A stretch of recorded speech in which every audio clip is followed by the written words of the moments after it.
Well, good evening, everyone, and welcome to the Religion in Wartime Community Forum.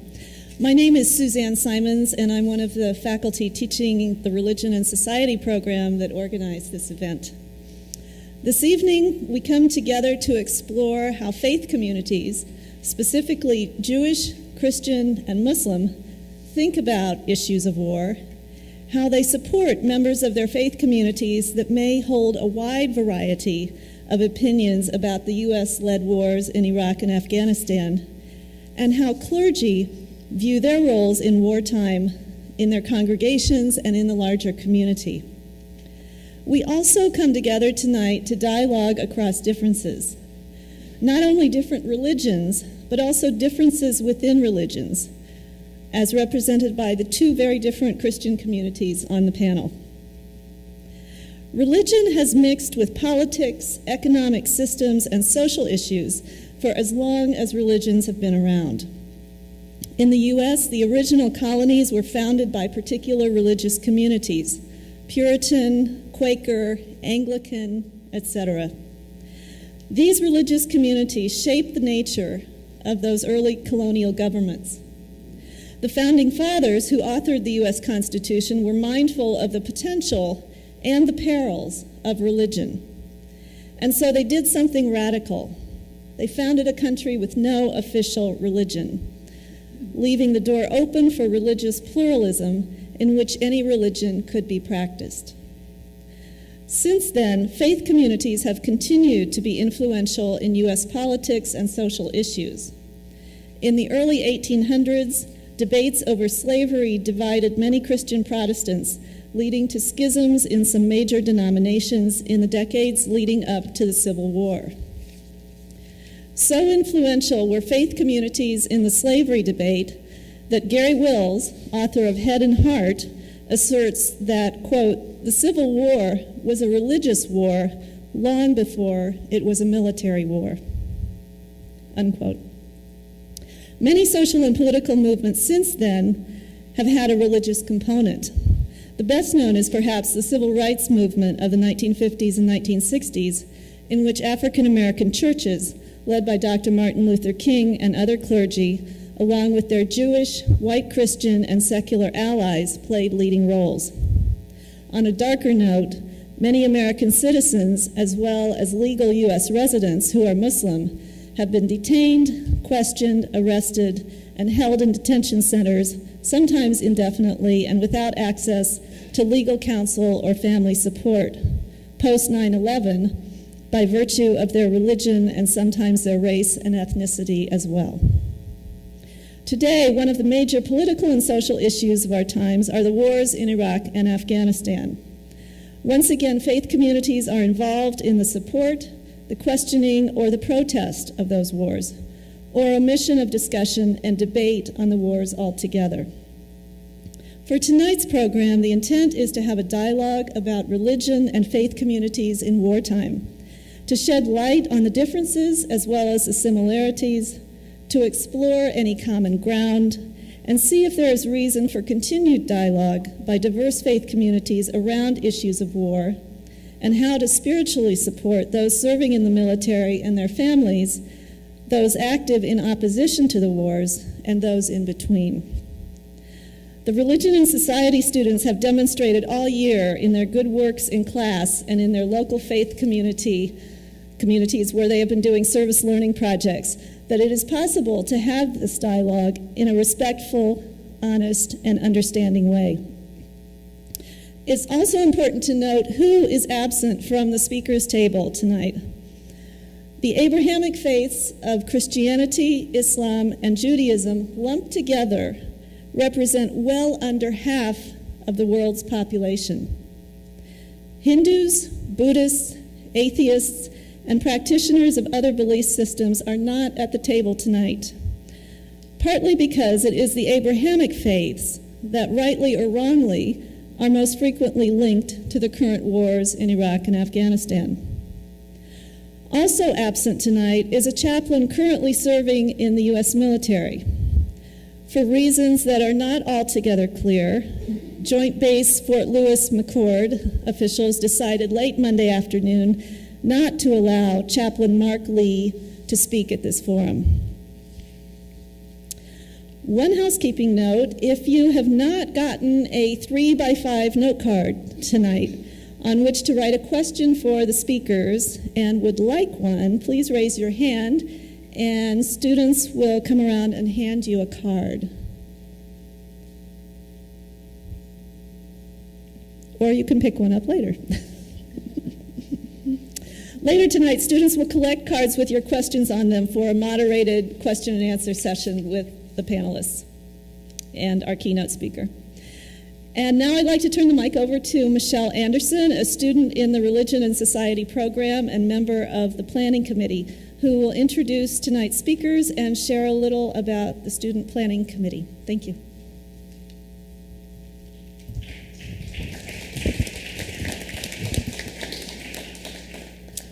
So first, I'd like to thank those who made this event possible: the President's Diversity Funds, the Evergreen Foundation, the Academic Deans, the Cultural Landscapes Program, and Common Bread Interfaith Group. I would also like to thank our professors, Stephen Beck and Suzanne Simons, for their continued support and guidance in planning this forum. But most of all, I would like to thank my fellow members of the Planning Committee. We have been working hard since last quarter, meeting every week to plan this forum. We continued throughout both quarters to engage one another and to engage our classmates, and the forum has come together better than we could have imagined. So Suzanne, Stephen, and the Planning Committee, please stand so that the audience can join me in thanking you properly. Our keynote speaker tonight is Captain James Yee.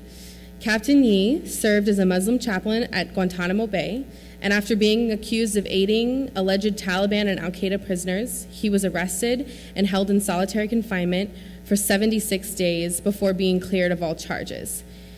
He is also the author of For God and Country, Faith and Patriotism Under Fire, and I'd like to read an excerpt from his introduction of his book. A military chaplain's role is to promote diversity, and that is a large part of what drew me to choose it as my career. I had always recognized the value of diversity. As a child, I was part of the only Chinese-American American family in a white middle-class suburb, but that didn't stop my parents from raising 5 happy children. In Damascus, I was one of the only few Westerners living in the city and studying at the school, but it didn't prevent me from achieving what I had set out to do. I knew that when I became a chaplain in the Army, I would be one of only a few Muslims, but that didn't mean I couldn't achieve great things. Instead, I believed these experiences would make me a better chaplain, truly committed to ensuring that the U.S. Army was a place where diversity was encouraged and honored, and where, above all else, people could practice their faith freely, regardless of the God they prayed to or the religion they professed. This is what being an American meant to me. We have copies of his book out there if anyone's interested. Next, I'd like to introduce Rabbi Seth Goldstein, who has served as the rabbi of Temple Beth Hatfilah in Olympia since 2003. He holds a Master's of Hebrew Letters and a Master's in Jewish Studies. Next, we have Fred Lamott, who is a Quaker and the chaplain of Evergreen's interfaith student group Common Bread. He also teaches world religions, philosophy, and biblical studies to deployed soldiers through distance learning. And lastly, we have Pastor Cindy Pollard, who serves as associate pastor and principal at Evergreen Christian School in Olympia. So I'm going to turn it over to Captain James Yee.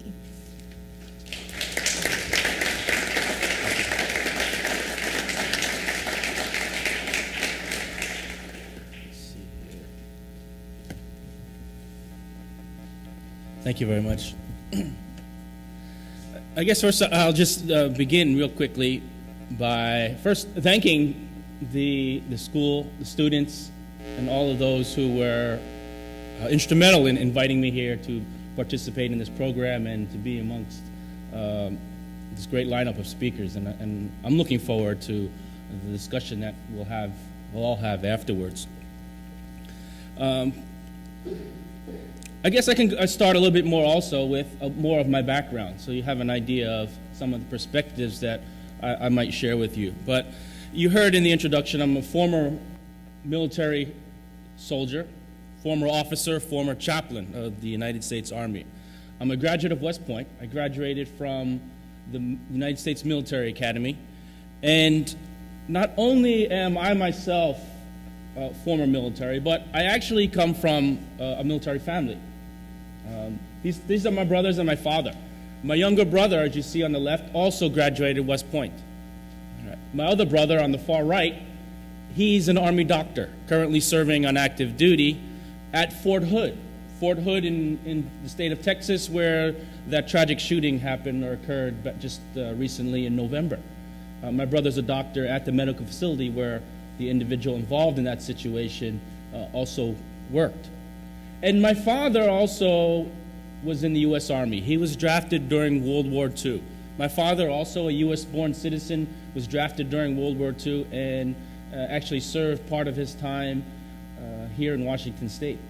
So I come from a military family. So the military culture now is rather rooted in my family, and the service that all of us have contributed to the U.S. military is something we're all proud of, and I actually find benefit. I gained benefit from going to the military academy and learning skills of leadership. But not only in my former military, I'm a Muslim convert, and most people know me today as a Muslim because I was a Muslim chaplain, but I was raised Lutheran. I didn't convert to Islam until my early adult years, and I converted from Lutheran. And here's a picture of when I was confirmed in the 8th grade. I'm there in the front row, the long hair there with the glasses. Okay. So I also bring to the table, my background, my experience of being raised as a Christian. When we look at the program that we have here today, Religion and Society, and the role that religion or religious clergy play in hopefully fostering peace, it's a very interesting idea, because when we look at history, sometimes the role of religious people maybe didn't foster peace. Maybe it was just the opposite. And when we look at, for example, when the Crusades started, the Pope at that time, who called for the first crusade, in 1095, he was someone who went out and pledged remittance of sins for those who would participate and go and fight. The first crusade, of course, the goal was to reconquer the Holy Lands and Jerusalem from Muslim rule at the time. But the first crusade, and the Pope who called for it wasn't the only one. Other popes as well. Pope Innocent III called for the Fourth Crusade, also known as the Catholic Crusade. And the goal there was also to, again, conquer Muslim-controlled Jerusalem by means of invading through Egypt, through Cairo, which at that time was the center of the Muslim world, to go directly to the heart of the Muslim nation there. And he also promised remission of sins and guaranteed a place in heaven for those who would participate in the crusade. And of course, historically, we know a lot of the atrocities that occurred during those wars. But even in my own religion, when we look at other aspects of history of Islam, for example, Muhammad ibn Abdul Wahhab was a Muslim scholar who had a very strict, stringent, orthodox view of religion. And he would partner with the Saudi king at that time, King Abdullah Aziz ibn Saud. And his idea of Islam was advocating for a process to purify Islam from what he called innovations, doing things that the Prophet Muhammad himself didn't do. Innovation. So if you did something that the Prophet didn't do, then that was called an innovation, and therefore, if you did that, you could be considered a non-believer. And if you were a non-believer, then there would be justified reason for you to be attacked or even killed. He would partner with the Saudi king in the 18th century, and that led to Ibn Saud leading perhaps up to 140 years of military campaigns that would have military troops occupy, for example, the city of Taif and also the city of Mecca. It would lead to armies massacring unarmed Muslims. It would lead to destruction of graves. Sheikh Muhammad ibn Abdul Wahhab thought that the graves was a threat to worship, that people might start worshiping the graves or worshiping the pious people who were in those graves, and therefore corrupting their belief in Islam. So it led to the massacre of graves and holy sites, right? So this happened under Muslim scholarship, justifying things which would normally be considered, outrageous. And perhaps even more recent conflicts, like we saw or recently heard when former President George Bush, when it was revealed that one of the things that he told the Palestinian Prime Minister about going to war, that God would, he was quoted saying, God would tell me, George, go and fight those terrorists in Afghanistan, right? And then God would tell me, George, go and end the tyranny in Iraq, and I did. So, the president back there was indicating that he was inspired by God to go to war, right? But other religious clergy and other religious people have participated during times of war in other capacities, specifically chaplains. I was a military chaplain. I was hoping that we would have had a military chaplain here today. I'd heard that the chaplain from Fort Lewis had been invited, and it would have been very interesting to hear his comments. And I was hoping he would be able to have, he or she would have been able to shed some light more about the role that chaplains play in the military, allowing me to talk about some of the other things. But chaplains in the military, and the example or the precedence of chaplains who have served during wartime, specifically with prisoners of war, relates directly to my own personal experience when I was assigned to be the Muslim chaplain down in Guantanamo Bay. But from very early stages of our American history, World War II, a chaplain named Joseph Logren, he ministered to 2,000 German and Austrian prisoners who were detained in central Siberia. You see here Army Chaplain Henry Grecki. He, along with another chaplain named Sixtus O'Connor, who was a Catholic priest, Chaplain Grecki was a Lutheran minister. They ministered to the war criminals during the Nuremberg trial. So they were directly ministering to those who were convicted of war crimes and were sent to death. So there was precedence for chaplains in our U.S. military to minister to prisoners of war or people who were considered the enemy. And I relay that because I was sent to Guantanamo as a chaplain to the prisoners who were held in that prison camp. And that was back in 2003, late 2002, when there were about 660 or so alleged terrorists, Muslim terrorists, who were being held in this now infamous prison detention center. Today, there are still about 185 still there, and Guantanamo continues to be an issue that I follow very closely, and I'll touch more about Guantanamo. But chaplains have served in the military in other capacities. One of the roles specifically is ministering to prisoners who have been captured by our forces. The other role, though, that I'll mention about chaplains who serve within the military, since we don't have our chaplain here, is that our service to in the military is based on the constitutional right to religious freedom. If you think about our society, living in a society that has separation of church and state, you might ask, how is it that clergy people, chaplains of different denominations, Christian, Jewish, Islam, and other representatives of other faiths in the military can serve as religious people? Taxpayer dollars pay for the salaries of those chaplains who serve within our ranks. How is that so in a society that has separation of church and state? Well, what's the reason for the legitimacy of chaplains who serve in the ranks is their primary role to defend religious freedom, to accommodate religious practices of those who serve the military. And that role of the chaplain to defend religious freedom not only goes to those who serve within the military, the service members and all of the armed forces, but it also is defending the religious rights and advocating for accommodations for the civilians who may be employed on a religious institution or installation. Okay. As well as it also goes to any prisoners, any individuals who may be incarcerated or imprisoned by our U.S. Army forces. And in Guantanamo, that is exactly the case that we see today.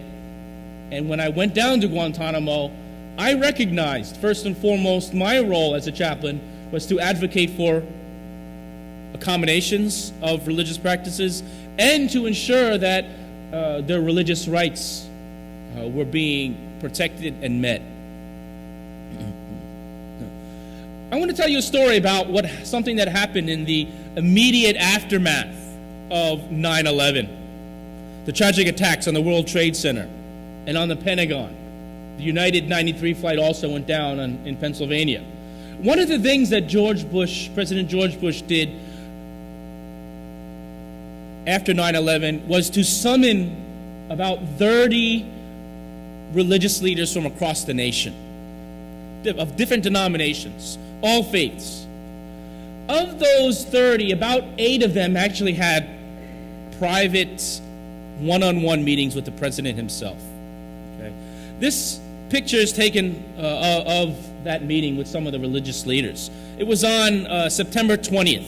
It was the same day that President Bush called for a joint session of the two Congresses to address the attacks of 9/11. That was on September 20th, 2001. But before that, he met with the religious leaders.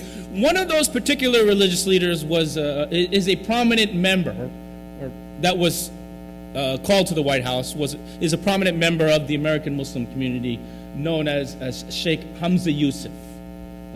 He's in California. He's head of this organization called the Zaytuna Institute. He's a prominent, recognized American Muslim scholar, traditional American Muslim scholar here in the U.S. He was one of those leaders, and he's in that picture there. You can see him, he's the second person to the left of President Bush there. And I heard him tell his story about when he was summoned to the White House. And he talked about when he met with the president, 3 things that he did. And one was he gave the president a copy of the Quran. It's entitled The Essential Quran, the Thomas Cleary translation of the Quran, with some verses pointed out or highlighted for the president to read. The second thing he did was he gave the president a piece of artwork that was made by a Muslim American calligrapher named Muhammad Zakaria. Now, Muhammad Zakaria is the American Muslim who designed the Islamic Eid stamp, the postage stamp that commemorates the Islamic holidays. It's blue and it has some Arabic calligraphy on it. He designed that. And Sheikh Hamza Yusuf gave to the president this piece of artwork that Muhammad Zakaria was making at the time of the attacks. At the exact time of the attacks, Muhammad Zakaria was crafting this piece of artwork. He was writing a script from a well-known seerah or biography of the Prophet Muhammad, and he was writing the words, and I'll give you the translation. The Prophet Muhammad never returned an evil with another evil. Instead, he forgave. These were the words that Muhammad Zakaria was writing at the time of the 9/11 attacks. And when he finished that piece of artwork, he gave it to Sheikh Hamza Yusuf to give to the president. The third thing that Sheikh Hamza Yusuf talked about when he visited the president was discussing with the president his intention to call the upcoming military operation in Afghanistan, Operation Infinite Justice. We know it today as Operation Enduring Freedom, but initially it was supposed to be called Operation infinite justice. Right. But Sheikh Hamza Yusuf pointed out to the president that this would be a name that would be disrespectful, or it would be offensive to Muslims all over the world, and perhaps individuals of other faith who believe in God. Because it's the view of many religious people that the only one that is infinitely just is God, the Almighty Himself. And to call the Operation Infinite Justice would be saying to the world, would be saying specifically to the Muslim world where our troops would be deploying, that America is infinitely just. Perhaps America really is God. And that would be offensive to all. That was something that swayed the president to have the name of this operation changed, and as we know today, now it's called Operation Enduring Freedom. And I share with you because I thought that was very interesting in the role that this American Muslim leader played in the immediate 9/11 aftermath in his interaction with President Bush. Today also there's another prominent member of the Muslim community. Although he's not particularly someone of the religious clergy, he's an attorney, he's a graduate of the Yale Law School, he's a graduate of Harvard undergrad in Middle Eastern Studies. He is a White House Deputy Associate Counsel to President Obama. He's also has been recently appointed as the Special Envoy to the Organization of Islamic Conference. One of the things that he did prior to gaining these roles was with the Brookings Institute, a think tank, he authored a paper called Reformulating the Battle of Ideas, Understanding the Role of Islam in Counterterrorism Policy, in which he came up with some ideas. He suggested terminology, words to use, which would be non-offensive in a similar role or similar guidance or piece of advice that Sheikh Hamza Yusuf gave to the president. Today he is at the right hand of the president, or perhaps very close to the president's inner circle, advising him on matters of religion, matters of the Middle East, matters of the Muslim world. And hopefully someone like this, an individual like this, who is also very prominent in our community, is making positive contributions. It's also interesting to note that though this, as I mentioned, this person is not a member of the clergy, he himself is what's known as a hafiz of Quran, meaning he's someone who has memorized word for word the entire Quran, according to the traditions of Islam. Another way that the American Muslim community has been involved, especially since 9/11, in hopefully trying to foster peace and foster a regrowth of values in our nation, is trying to promote the idea of anti-torture. Many of the prominent American Muslim organizations in this country, like ISNA, the Islamic Society of North America, ICNA, the Islamic Circle of North America, the Islamic Shura Council in Southern California, which is a conglomeration of a majority of the Islamic centers and mosques in that area, Mass Freedom Foundation, the American Muslim Society, CARE, the Council on American Islamic Relations. The prominent American Muslim organizations that I've named are part of what's known as the National Religious Campaign Against Torture. Now, the National Religious Campaign of Torture has a plethora of religious organizations who have signed on to advocate that our country reestablishes itself with morals, that we advocate against torture, abusing prisoners who may be in the custody of our U.S. military. And they lobby, they organize, educate, they provide worship resources like interfaith prayer and workshops. They sponsor events to advocate for the banning of torture and whatnot. It's a unified effort of many religious organizations, religious clergy people, for a common goal that pretty much all religions advocate, and that's being humane to our fellow brothers in society. Many of our prominent American Muslim organizations are part of this movement. I believe this organization is really a great example of interfaith work, interfaith movement, and providing a unified effort to move ahead together to accomplish those ideals and values that are common between religions, especially the Abrahamic faiths. Right here in Olympia, Washington, for example, I can point to a particular interfaith type movement that the Muslim and our Jewish community here are involved in. It's called the Listening or Compassionate Listening Group, and our rabbi can perhaps shed maybe more light on some of that, since it's his organization that is in conjunction or cooperation with the Muslim community here.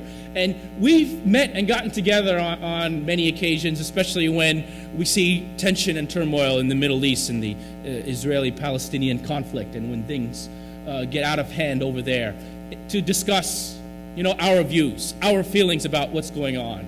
But there are many other interfaith movements that are occurring all around the country, and that's, in my view, a great pathway to knowing each other, understanding each other, in hopes of fostering mutual understanding and peace.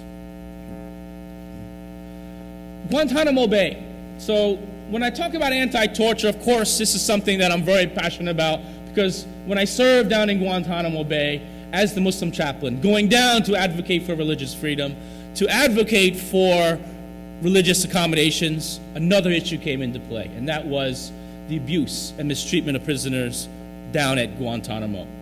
But there were other things that I was very concerned about when I was there, not only the human rights abuses, but the rule of law, which I saw being trumped. President Bush had said Geneva Conventions don't apply down in Guantanamo. Most legal experts, especially in the realm of human rights today, call Guantanamo a legal black hole, where the prisoners there seemingly don't have full rights as individuals, as human beings.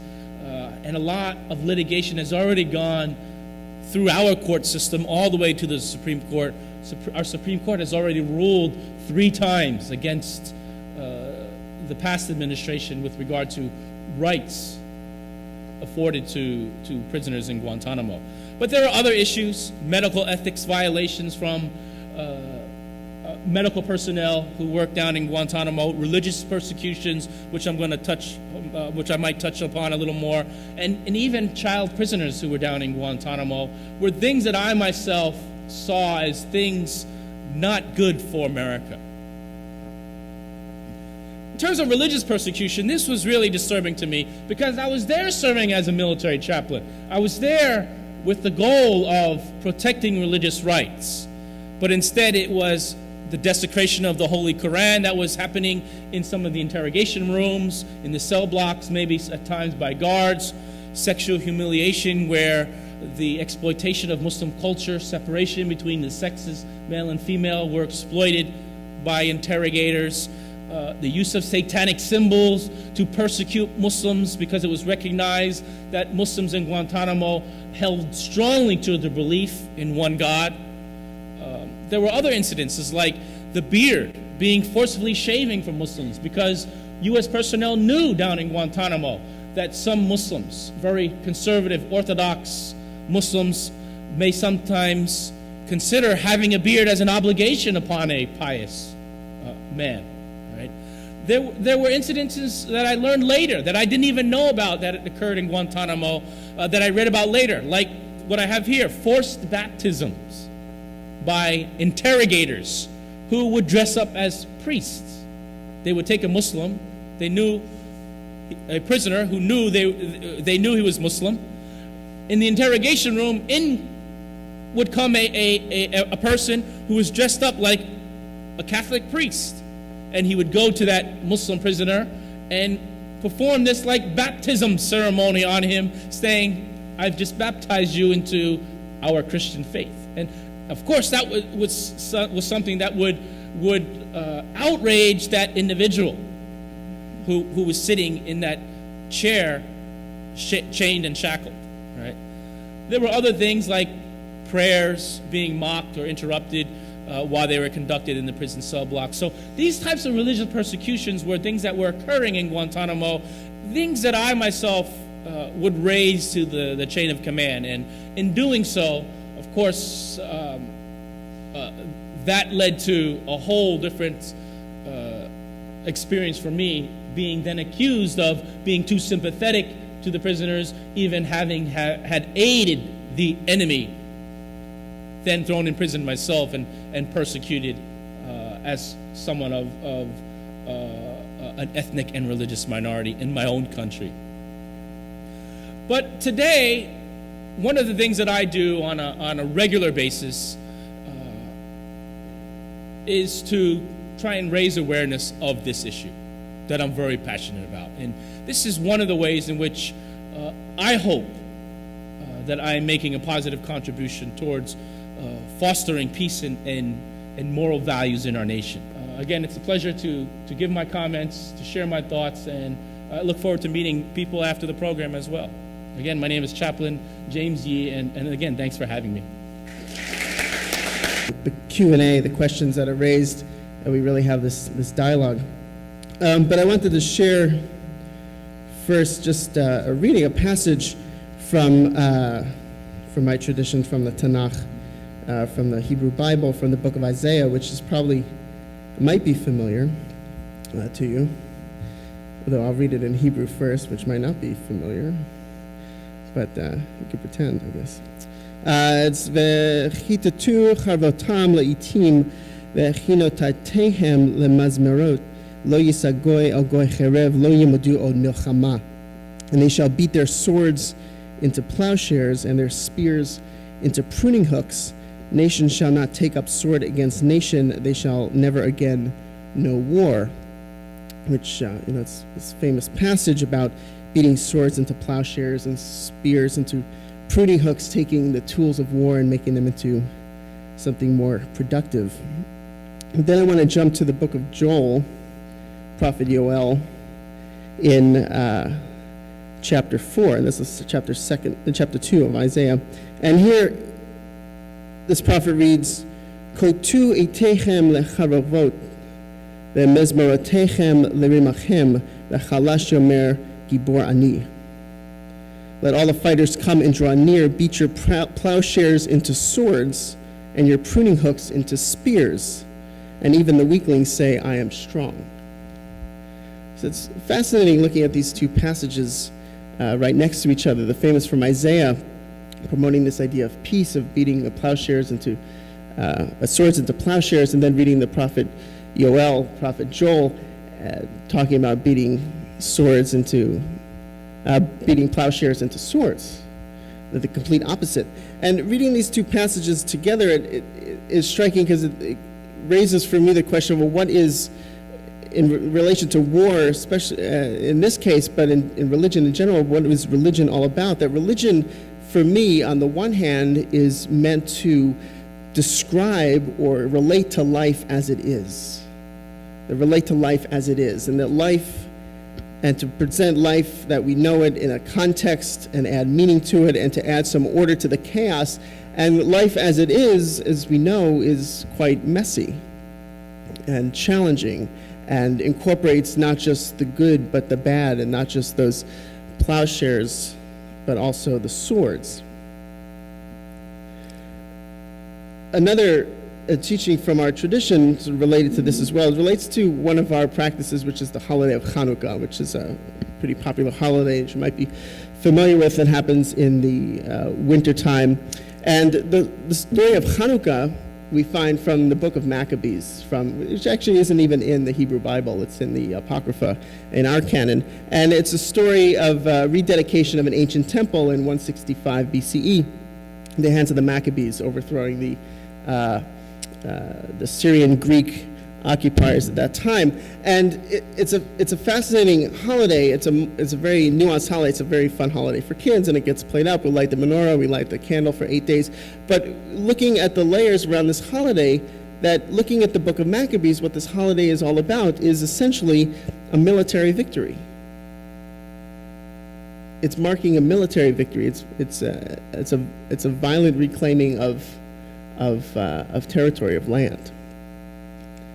And yet holding that essence of the holiday, and then looking at later Jewish tradition related to the holiday of Hanukkah, especially in the Talmud, which is our ancient teachings, follows the Bible. It's the next major aspect of the Jewish canon following the Bible, that there's a great discomfort with the ancient rabbis in that text with this story of Hanukkah. In fact, so much so that they recreate or rewrite a new story to tell the reason behind Hanukkah. And it relates to this finding of a cruse of oil that's then burned for 8 days, even though it only had enough oil for one. And so here we see, in another aspect of the tradition, one on the one hand with the two prophets, Isaiah and Joel, showing this tension that we have in life and religion as it is. Here we have with the story of Hanukkah and the multiple stories of Hanukkah with this discomfort with this essence of militarism in our tradition. Related to this other aspect of religion that I think about is that religion not only tells us about what life is and helps us to give a context to what life is, but also tries to teach us about life as it could be, and what life is meant to be, and how we can transcend the life that is into something more than or greater and reaching values. And so relating to this notion of war, of violence, that on the one hand we see with these prophets that war is in many ways a reality of life, and we see it, and it continues through our day, hasn't changed. But yet we are meant to work as hard as we can to transcend that reality and reach towards peace. As in the other words of Isaiah, Bakesh shalom veradfehu, that you shall seek peace and pursue it. That we have this aspect of our lives, and yet we are meant to transcend that. We face the realities of war, but must always be working towards peace. The Jewish legal tradition throughout the course of our teaching deals with the issue of war on multiple levels. It's the Jewish textual tradition is very much a legal tradition dealing with laws and practices. That's how we organize our religious life, around various practices, not only around ritual aspects, but the Jewish legal tradition involves itself also with civil matters, and in this case, issues of war. War is related in the Torah, in our sacred teachings. And so the textual tradition deals with this, but in very fascinating ways, related almost to the same issue with the story of Hanukkah, that there's a great discomfort with the issue of war as it appears in the Torah, in the Tanakh, and a lot of arguing to try and argue it out of existence, and thinking about developing elaborate rules of war, about when one can go to war and how one can go to war and who can't go to war and who can go to war. In this idea with betraying this great discomfort that the ancient rabbis had with these ancient texts. And to the fascinating degree, because in understanding the Jewish textual tradition, this conversation is really purely theoretical, because there is no context for this, because for most of Jewish tradition, Jewish community did not have power or political power to enact wars or to enact any of these rules or regulations that the rabbis are coming up with. So it's this interesting tension in that it's a topic of conversation, but yet in a purely theoretical plane, and that conversation steers us away towards the realities of war, more towards the granting of peace. And I take that understanding of those ancient rabbis when we approach this issue in our own day. And in thinking about religion and religion's a response to war, coming from my tradition, I think that we're going to find somewhat similarities, because even in Chaplain Yee's presentation, especially the conclusions, I see the draws of similarities, that facing this reality and trying to overcome it and transcend it is, I think, the role of religion. And I see that working on three different levels, and from my experience. And I have to admit, I have limited experience, at least with these wars. It's on a more theoretical level. I don't have that many people in my community, in my congregation, who directly affected, either through military service. And I think that gets to the larger scenario in which, at least within the Jewish community, Jews are a religious minority in this country and also a religious minority in the military. Although I have contact with colleagues of mine who are military chaplains, and I hear a lot of their stories about serving the Jews who are serving in the military in various places and the variety of holiday services, and hearing about their specific needs. And so that leads to the first. I think that on the first level, a religious obligation in wartime is to simply care for those who are affected by it in a very non-judgmental way. I think that that's part of the pastoral response that religions have to provide. People are affected by war, serve in the military, or families of people who serve in the military and have realities and needs based around that, and trying to meet those needs is a religious response. We saw in the presentation that it's not just about those fighting wars, those who are affected by wars, prisoners of war as well, that everybody affected by war has deeply personal needs, and part of the religious response is to meet those. The second is to work towards peace, and that sounds sort of broad, but I think in some of the ways that we're spoken of speaking out, of raising awareness, of seeing how war affects us in destructive ways, and trying to overcome war and to speak out against war and to find real ways of seeking the peace. And that mantra of peace that is inherent within religious tradition, inherent within Jewish tradition, is one that has to be repeated. And working in a variety of ways. It's interesting that the issue of torture came up, because one of the organizations that I'm affiliated with, called Rabbis for Human Rights, has, at least Rabbis for Human Rights North America, has as one of its major campaigns against torture, based on what's happening in the past several years in our country. And I think that the third response that religion brings within wartime is especially in these contemporary situations in which religion plays a part in these wars, whether appropriately or not. I think that religion has to bring a positive view of religion. And in many ways, what we see happening is that people carrying out destructive acts in the name of religion.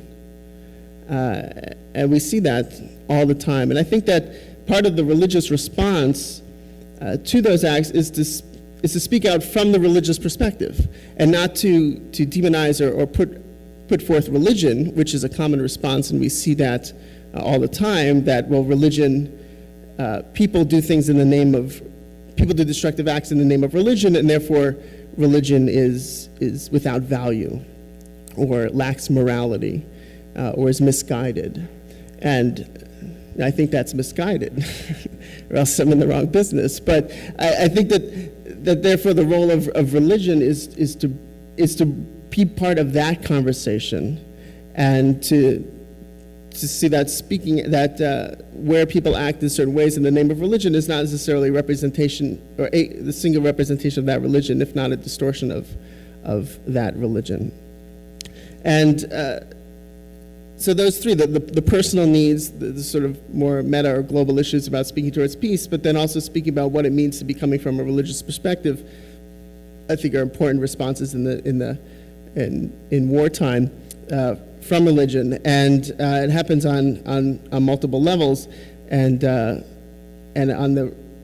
many ways, as we do in all of our lives, that so much has to do on that personal connection. I mean, I feel moved already just coming on this panel and hearing this presentation, and my perspective has been broadened in another way. And I think that it's that interaction. I hope we all move away from this panel moved in some way, because it's in that interaction. And as Chaplain, you mentioned here in Olympia, since you said I would speak about it, I guess I should speak about it, but that we have going on here in Olympia, at least within our communities, between the Jewish and the Muslim communities, finding opportunity in the challenge. And I think that is key, that when we have, one of the questions that were asked, how does war affect interfaith cooperation? On the one hand, it strains it, especially depending on the context of war.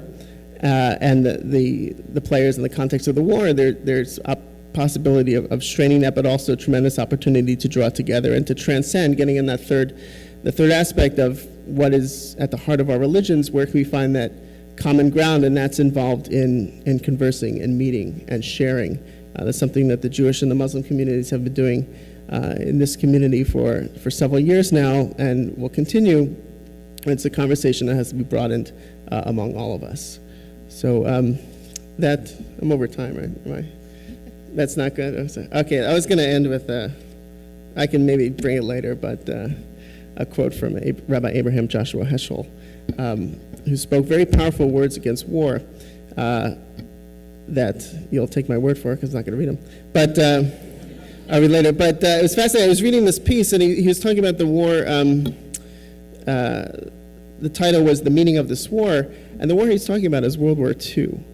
And as you know, within World War II, the events of the Holocaust very destructive to the Jewish community that were personally affected to Rabbi Heschel, and to hear him speak against war in such a powerful way and at such a powerful time is very inspiring. We can take that away, that even when we're challenged in that personally, to be able to transcend those issues of war and seek the peace, I think is what we are all called upon to do. So, thank you.